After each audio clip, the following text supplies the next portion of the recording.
আমার বিয়ের উদ্দেশ্য হচ্ছে আমার মাকে দেখাশোনা করবে, আমার বাবাকে দেখাশোনা করবে। অ্যাবসলিউটলি রং আইডিয়া, অ্যাবসলিউটলি মিসকনসেপশন। আপনাকে বুঝতে হবে আপনার বইয়ের কোনো ঠেকা পড়ে নাই আপনার বাবা মায়ের খেদমত করা। ইসলামে এটার বিধান ফরজও নয়, ওয়াজিবও নয়, বরং এটা আপনার জন্য ফরজ, এটা আপনার জন্য অবধারিত যে আপনি আপনার বাবার এবং মায়ের খেদমত করবেন।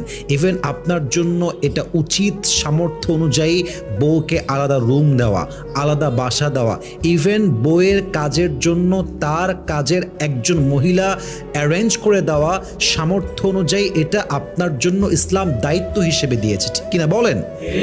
সো মেহরবানি করে বিয়ে করার সময় বলবেন না যে ভাই আমি তো বিয়ে করতাম না, ভাই আমি আমার মায়ের জন্য বিয়ে করেছি। ওরে বাটপার, সে নাকি মায়ের জন্য বিয়ে করেছে।